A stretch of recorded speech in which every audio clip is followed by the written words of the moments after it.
La ilaha illallah. La ilaha illallah. La mawjuda illallah. La ilaha illallah. La ilaha illallah. La ilaha illallah. La ma'buda illallah. La ilaha illallah. La ilaha illallah. La ilaha illallah. La matluba illallah. La ilaha illallah. La maqsuda illallah. La ilaha illallah. La ilaha illallah. La ilaha illallah. Muhammadur Rasulullah. Bismillahi tawakkalna 'alallah. La haula wala quwwata illa billahil aliyyil azim.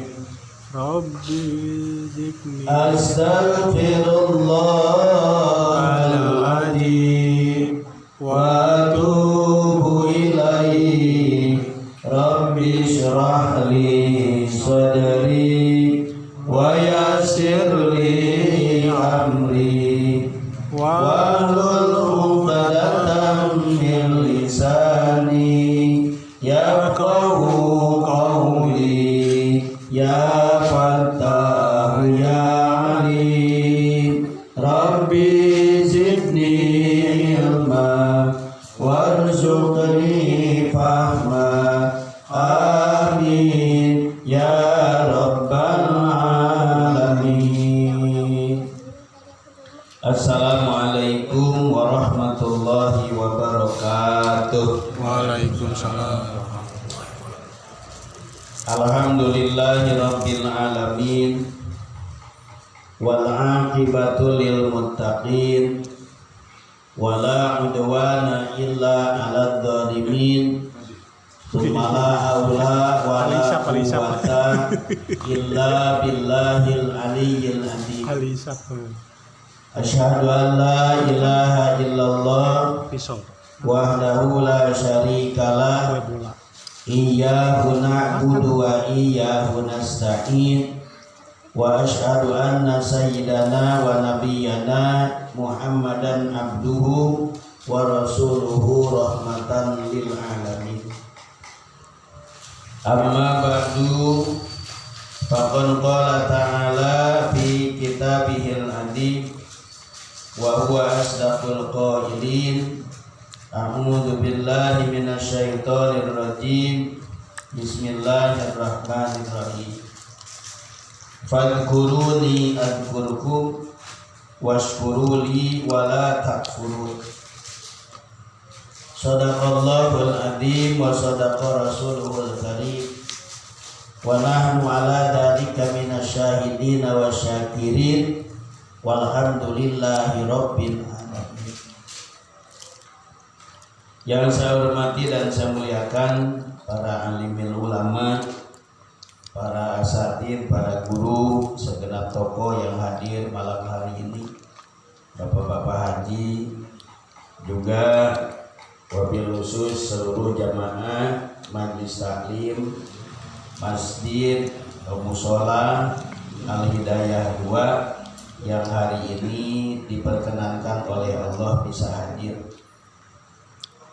Juga segenap panitia pembangunan mushola Al Hidayah 2 dan pengurus mushola yang saya hormati dan saya muliakan, wabil khusus hadir bersama kita Bapak RT Hormat, Bapak Dasa Bisen, kemudian Bapak Haji Narto, Bapak Haji Marsan, Pak Sadi, Pak Edi, Pak Danu, kemudian Pak Andi, juga Abah Heri, Pak RT Rohadi selaku RW Hormat di lingkungan RW 08, dan juga yang saya hormatin, saya muliakan bapak-bapak dan ibu-ibu yang saat ini sedang dalam perjalanan menuju sholat hidayah 2, juga para pendengar di rumah yang mudah-mudahan selalu berada dalam barokah dan ridho Allah Subhanahu wa Ta'ala. Amin.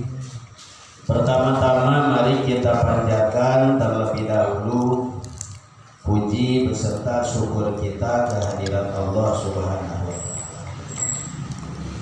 yang telah memberikan kepada kita berbagai macam kenikmatan, baik lahir ataupun batin, baik jasmani ataupun rohani, baik yang nampak kelihatan ataupun yang tidak nampak kelihatan namun bisa dirasakan, termasuk sehat walafiat yang Allah berikan, kekuatan dan kemampuan yang Allah anugerahkan kepada kita, sehingga malam hari ini kita bisa hadir bersama-sama di Mushola Al-Hidayah 2 dalam rangka melaksanakan rutinitas dan menjalankan kewajiban kita silaturahmi dan sholatul ilmi di Mushola Al-Hidayah 2 yang dilaksanakan rutin pada setiap Ahad malam ba'da sholat maghrib. Mudah-mudahan langkah demi langkah, setiap amalan, setiap perbuatan, setiap ucapan, setiap pendengaran, setiap penglihatan yang kita lakukan malam hari ini dalam rangka ta'abud ibadah kepada Allah, juga melaksanakan mahabbah kepada Allah dan Rasulullah dan mahabbah kepada dinul Islam, agama yang agung dan mulia, akan menjadi bagian tercatatnya kita. Mudah-mudahan menjadi hamba Allah yang senantiasa patuh menjalankan perintah-perintahnya dan juga patuh meninggalkan segala apa yang dilarangkan oleh Allah kepada kita. Amin. Amin. Ya Allah ya Rabbal Alamin.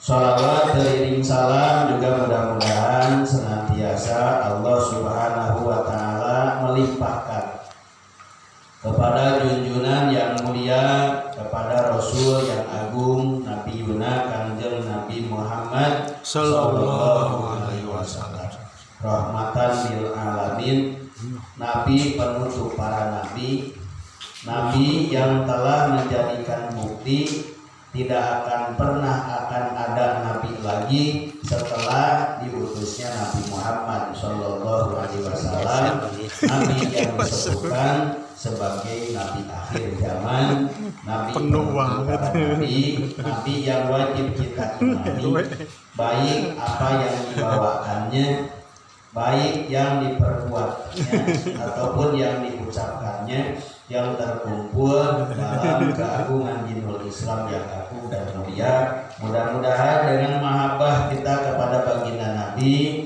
dengan kecintaan kita kepada Kanjeng Rasul, nanti di yaumil kiamah baginda Nabi Sallallahu Alaihi Wasallam akan memberikan kepada kita pertolongannya dengan sebutan syafaatul ummahnya. Amin.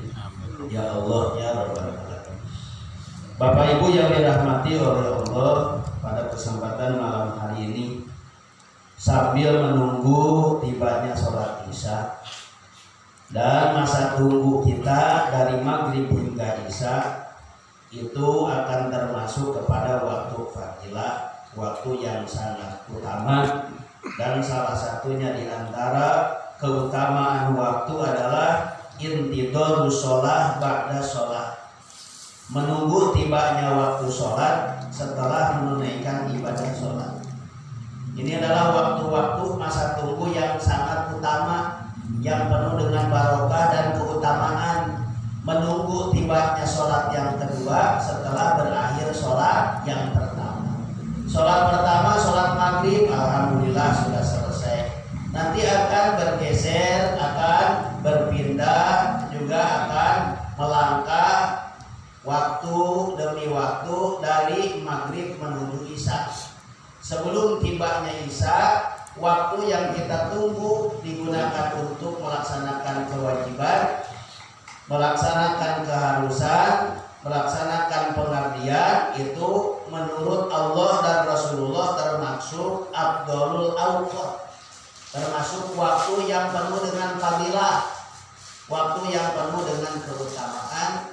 Karena waktu itu di samping meyakini dengan penuh kesabaran tiba menanti waktu yang kedua, yakni sholat isya, kemudian dipergunakan untuk melaksanakan silaturahmi dan tholaqul ilmi. Alhamdulillah, mudah-mudahan waktu yang kita jalani saat ini dicatat oleh Allah sebagai waktu fadilah, waktu yang penuh dengan keutamaan, waktu yang di dalamnya berjalan nilai-nilai kebaikan, dan juga waktu yang oleh Allah Subhanahu wa taala tercatat sebagai bahagian ibadah yang dilipat gandakan pahalanya di sisinya. Amin ya Allah ya Rabbal alamin. Mudah-mudahan Bapak Ibu kita sehat walafiat.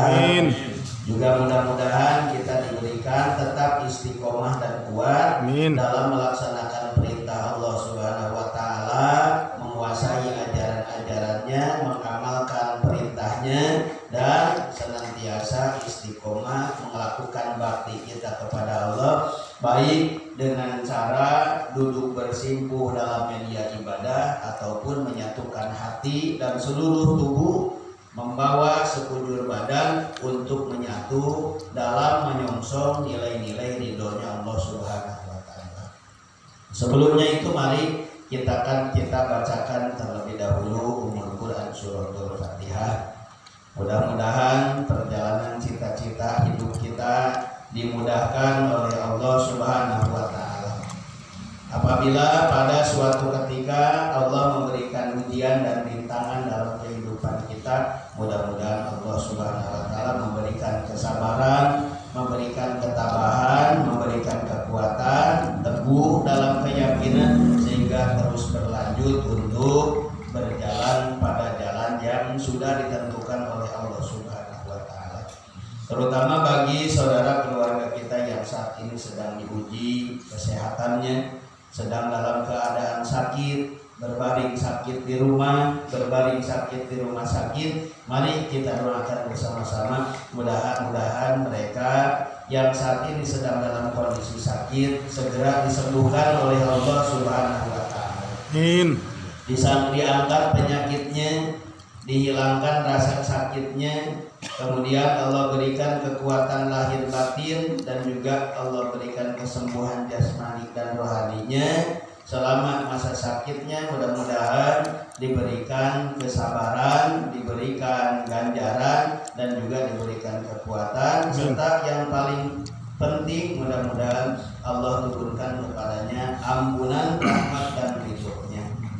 Dan bagi kita yang saat ini alhamdulillah bersyukur kepada Allah, masih diberikan kesehatan, masih dijaga kesehatan, masih dipulihkan menuju kesehatan, juga masih ditambahkan kesehatan sebagai nikmat dari Allah kepada kita. Mudah-mudahan kesehatan yang Allah berikan akan menjadikan sehat yang membawa berkah dalam kehidupan kita, sehat yang akan memudahkan urusan-urusan kita, sehat yang akan memudahkan urusan-urusan ibadah kita, sehat yang akan memudahkan kita untuk menyeberang menuju ridho dan rahmatnya Allah Subhanahu wa taala. Amin. Kita doakan pula para putra putri kita yang saat ini sedang pada belajar, yang diamanahkan oleh Allah kepada kita, mudah-mudahan mereka dibesarkan dalam ridhonya Allah Subhanahu wa taala, sehat jasmani rohaninya, terkabul cita-cita dan hajatnya, dimudahkan dalam proses belajarnya, mendapatkan ilmu yang banyak, barokah dan bermanfaat dalam kehidupannya, dan mudah-mudahan mereka diangkat dan dijadikan menjadi anak-anak yang soleh dan solihah, Amin. yang taat berbakti kepada Allah dan Rasulullah, taat berbakti kepada agama, dan juga taat berbakti kepada kedua orang tua, dan mencintai kepada sesamanya, dan mudah-mudahan menjadi bekal buat kedua orang tuanya untuk meneruskan perjalanan memperjuangkan anak-anak dan keturunan setelah dan ahli untuk berada pada martabat yang tinggi di sisi Allah Subhanahu wa taala.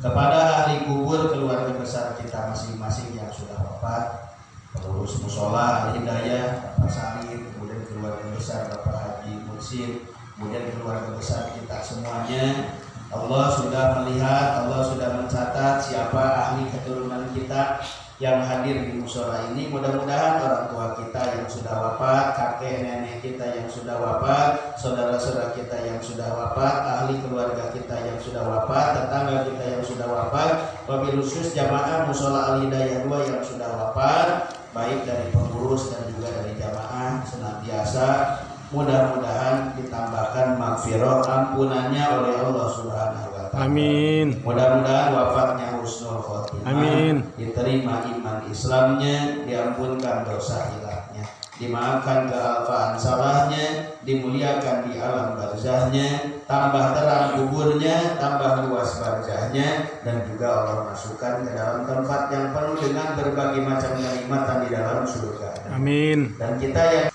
juga mudah-mudahan Fatihah yang kita bacakan bersama-sama tadi akan menjadikan wujud tercapainya perjuangan mushola Al Hidayah 2 ini, terutama dalam masa pembangunannya, mudah-mudahan dimudahkan oleh Allah Subhanahu wa taala. Amin. Mudah-mudahan bisa melanjutkan pembangunan yang sudah dilaksanakan dan bisa merawat hasil pembangunan yang sudah dilaksanakan. Mudah-mudahan rezeki untuk mushola ini berkah, yang dibutuhkan Allah cukupkan, dan mudah-mudahan Allah anugerahkan rezeki yang luas, yang banyak, yang mudah untuk mencukupi hajat pembangunan mushola Al Hidayah 2. Amin. Apabila Allah turunkan wasilah jalannya dari para agnia, dari para orang-orang yang kaya, maka mudah-mudahan kekayaan orang yang kaya akan menjadikan sebagai alat bantu untuk tercapainya pembangunan mushola ini, dan mudah-mudahan kekayaannya diberkahi oleh Allah Subhanahu Amin. wa taala dan ditambah berkahnya pula. Amin ya Allah ya Allah. Bapak Ibu yang dirahmati oleh Allah, pada kesempatan malam kali ini kita hanya akan mencoba untuk menguatkan batiniah kita lewat makna 2 kalimat syahadat, asyhadu alla ilaha illallah wa asyhadu anna muhammadar rasulullah. Kemudian mencakup kepada kalimat tauhid la ilaha illallah muhammadur rasulullah sallallahu alaihi wasallam, di mana ini menjadi penguat bagi akidah, menjadi pengkokoh bagi keimanan, juga menjadi pendorong dan penyemangat bagi pelaksanaan amal. Jadi amal kita sulit untuk kita lakukan kalau tidak ada dorongan semangat, dan juga kalau tidak ada dorongan keyakinan terhadap amalan yang kita kerjakan. Jadi amalan apapun termasuk amalan ibadah, kalau tidak didorong oleh keyakinan dan kepercayaan bahwa yang diamalkan, yang diperbuat, yang dikerjakan itu membawa dampak manfaat dan hasil yang menyenangkan serta menghasilkan dan mendatangkan ridhonya Allah Subhanahu wa taala, maka itu sulit untuk kita kerjakan walaupun pahalanya besar, walaupun mengerjakannya tidak berat. Apalagi yang pahalanya lebih besar kemudian mengerjakannya tidak sulit gitu. Atau sebaliknya, yang mengerjakannya pahalanya besar tapi mengerjakannya berat gitu. Nah ini perlu dan penting didukung dan didorong oleh sarana semangat yang sangat kuat. Jadi Bapak Ibu yang dirahmati oleh Allah, seperti syahadat kepada Allah ini menurut para ulama itu hurufnya kalimat asyhadu alla ilaha illallah wa asyhadu anna muhammadar rasulullah itu terkumpul secara makna yang paling simpel, itu terkumpul dalam 24 huruf. Terdapat 24 huruf. Kemudian menunjukkan bahwa dalam keseharian hidup kita sehari semalam itu terkumpul dalam 24 jam. Makanya ketika orang membacakan 2 kalimat syahadat, asyhadu an la ilaha illallah wa asyhadu anna muhammadar rasulullah, atau membacakan kalimat tauhid la ilaha illallah muhammadur rasulullah, maka dia berhak untuk mendapatkan ampunan dari Allah Subhanahu wa taala sepanjang 24 jam.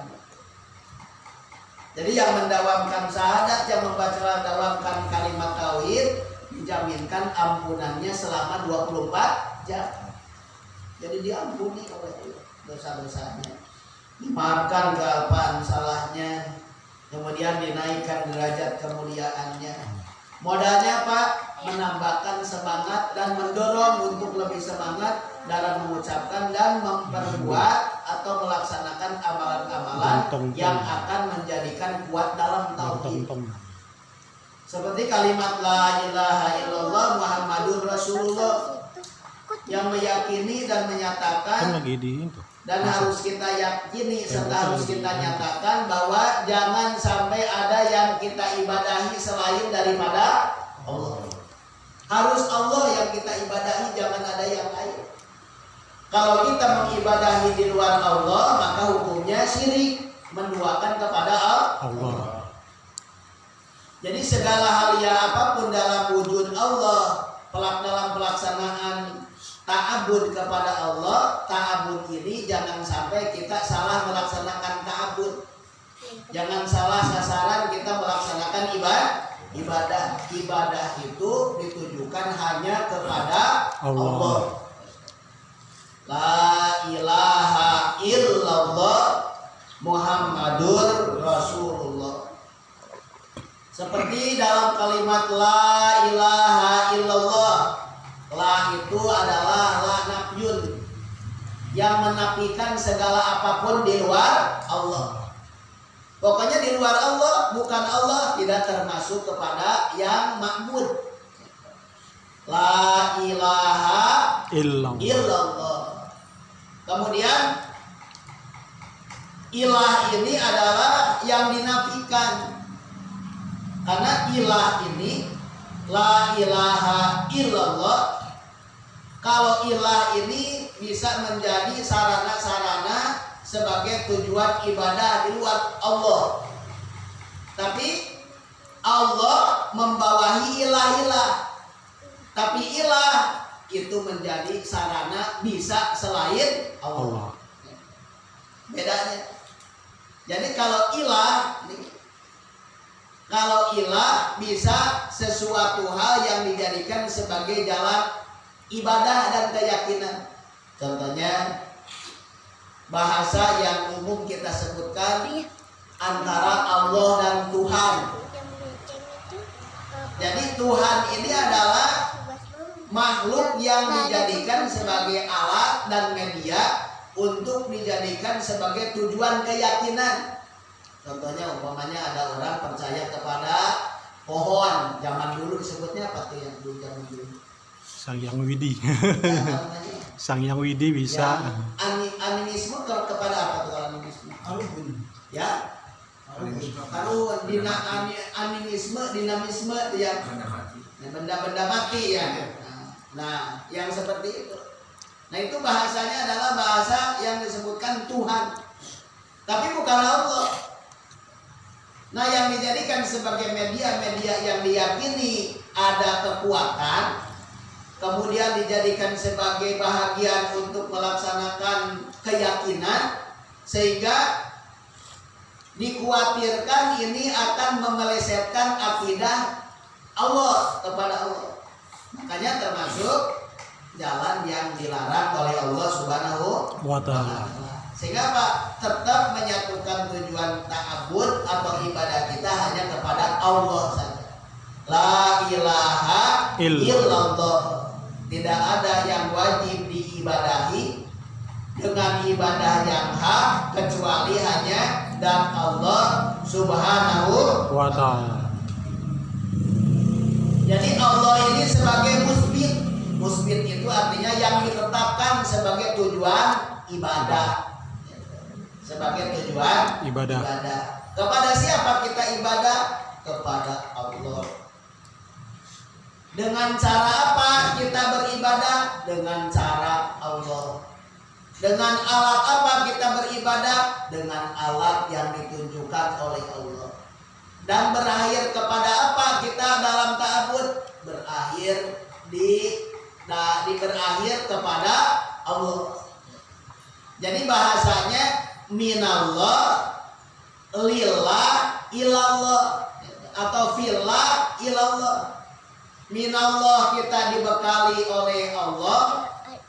Kemudian fillahi kita berada di jalan Allah, difasilitasi oleh Allah.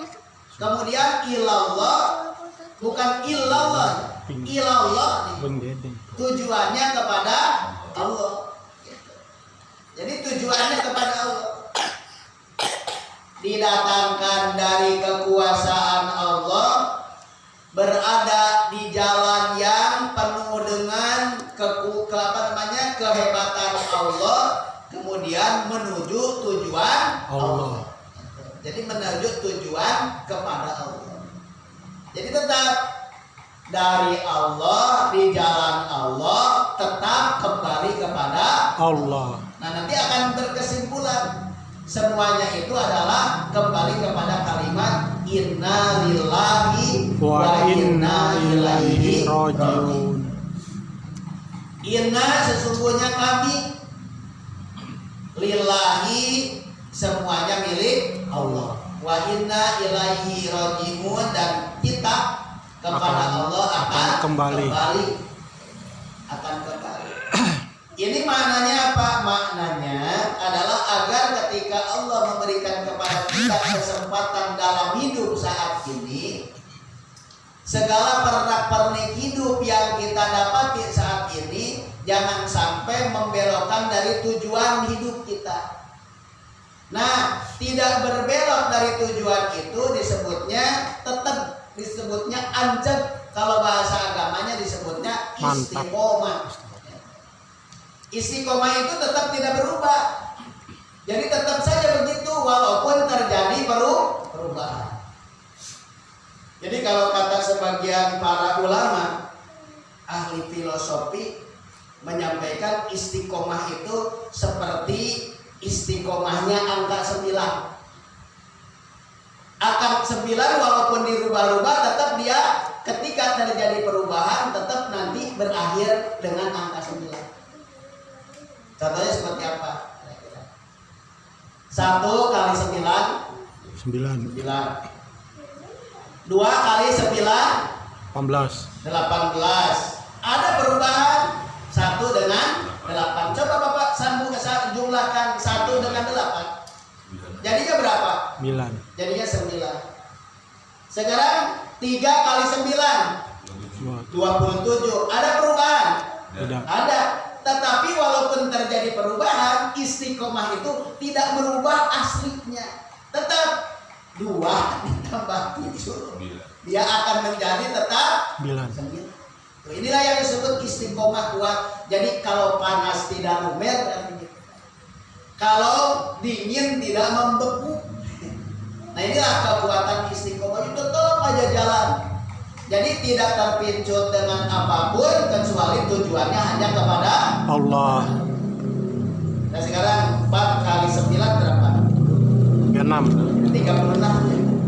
36 berubah. Artinya suatu ketika pasti akan terdapat perubahan. Walaupun terjadi perubahan, jangan sampai perubahan itu merubah tujuan kita kepada Allah. Jadi jangan karena sulit kita akhirnya menjadi apa namanya tuh? Menjadi murtad ya. Karena kaya umpamanya kita menjadi apa tuh?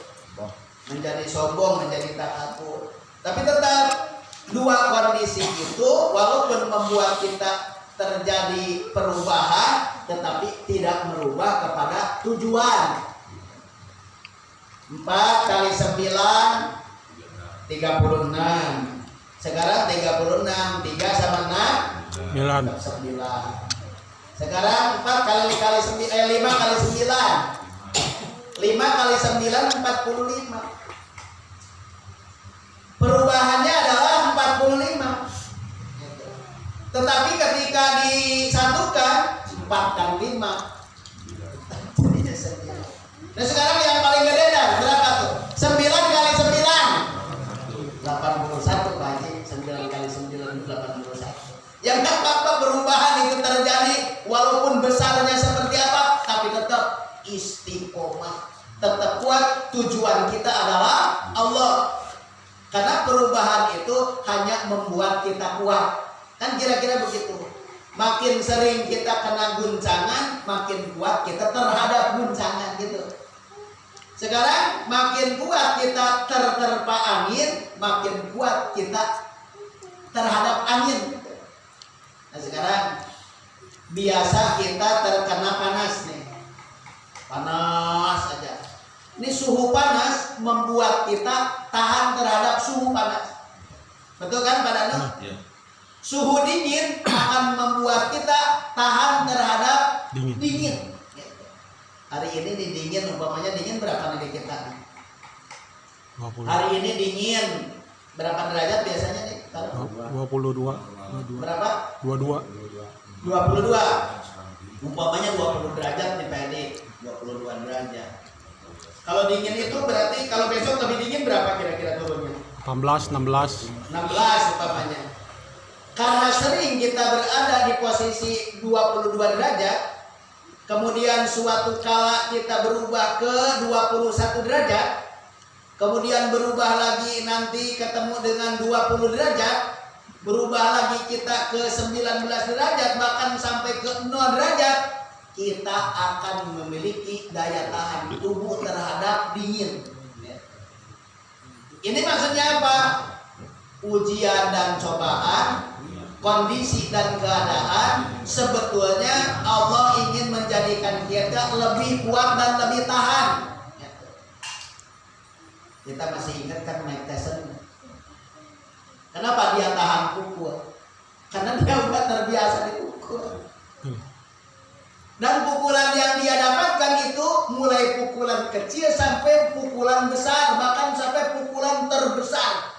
Mulai yang pukulan sedikit sampai pukulan yang banyak, bahkan sampai pukulan terbanyak. Mulai pukulan teringan sampai pukulan berat, sampai pukulan yang terberat. Sehingga ketika terjadi berat dalam pukulan, udah biasa. Gitu. Apalagi kena pukulan biasa. Gitu.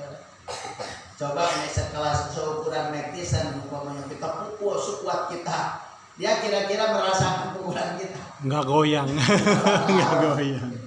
Enggak bakalan. Inilah kehebatan Allah dalam rangka menguatkan hambanya di dalam sisi kekuatan iman, kepatuhan dan ketakwaan kepada Allah. Itu kalau memang kita pelihara istiqomahnya. Tapi kalau enggak kita pelihara istiqomahnya, dia rusak. Jangan dikasih 15 derajat, gitu, dikasih tetap atau dikasih lebih, kita enggak berpengaruh apa-apa. Tidak ada dampaknya, tidak ada bekasnya, tidak ada athar kebaikan, dan tidak ada dasar atau bekas semangat untuk lebih mempertahankan keistiqomahan. Sehingga apa? Kalau istiqomah sudah tiada, maka perbuatan apapun akan dilakukan. Tapi kalau istiqomah masih ada, dia akan tetap menjaga tata etika dan normalitas dalam melaksanakan ta'abbud kepada Allah. Tidak akan dijalani jalan-jalan yang bukan jalannya. Tidak akan melangkah kepada langkah yang bukan langkahnya. Dan oleh Allah pun dijaga untuk tidak melangkah kepada langkah yang bukan langkahnya. Sehingga langkahnya hanya langkah istiqomah saja yang Allah berikan. Nah sekarang kalau umpamanya langkah istiqomahnya sudah Allah tutup, maka dia akan melangkah kemana-mana.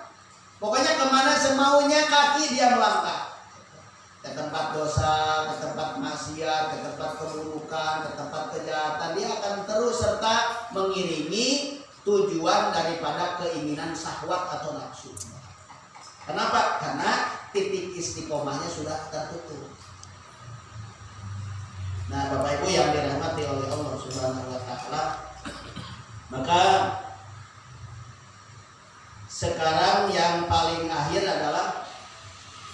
ketika kita membuat perumpamaan istiqomah dari angka 9 tadi, 9 kali 9 81, perubahan yang paling besar atau perubahan yang kedua dari penghabisan.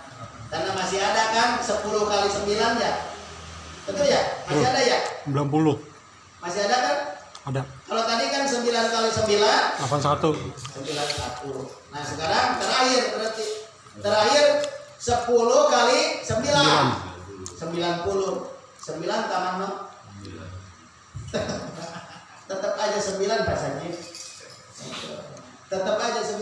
Nah ini istiqomah itu adalah bisa menjadikan titik nol dalam melaksanakan keistiqomahan, menjaga walaupun terjadi perubahan tapi tetap tidak merubah daripada tujuan.